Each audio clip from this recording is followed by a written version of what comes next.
Degree చదువుకున్న సుఖ బర్రెలు కాసుకుంటున్నా అనుకుంటా ఇన్స్టాగ్రామ్లో వీడియోలు పెట్టి బర్రెలక్క అని పేరు తెచ్చుకున్న గీమే అందరికీ ఎరకనే కదా. యాది మరిసిర్రా ఏంది? గట్ల యాది మరుస్తారని మస్తు రోజుల తర్వాత మళ్ళా ఒక వీడియో పెట్టింది ఈ అక్క. ఈ వీడియోలో అక్క ఏమంటున్నదంటే అసలు అక్కకి పెళ్లి చేసుకునేటి ఆలోచనే లేకుండేనట, అస్సలు ఇష్టం లేకుండేనట. ఏడాది ఆగుదాం అనుకున్నదట. ఇక గిట్లనే గాల్లో మాట గీల్లో మాట ఊరోల్లో మాట అందరు అన్ని మాటలనుడితోటి మస్తు భయమై పెళ్లి చేసుకున్నదట. ఇక గిప్పుడేందట అంటే పెళ్లి చేసుకున్నా సుఖ ఆమెని ట్రోల్స్ చేస్తూనే ఉన్నారట.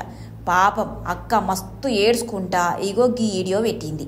అప్పట్లా అంటే అక్క పెళ్లి చేసుకోకముందు అక్క చాలా మంచిదట, కానీ గిప్పుడు అక్క మస్తు రోతదైందట.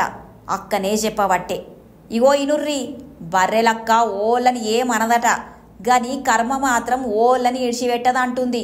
ఓ అక్క నువ్వు గంతగానం ఏడవకే, మళ్ళా వీడియోతోటి పబ్లిక్లా మంచిగా ట్రెండ్ అవుతావులే. ఈ రోజు వరకు కూడా ఇది తంగా అర్థం చేసుకోకుండా నన్ను ఎన్ని మాటలు మాట్లాడిరో. ఒకప్పుడు నేను మస్తు మంచిదాన్ని, కానీ ఇప్పుడు చాలా చెడ్డదాన్ని.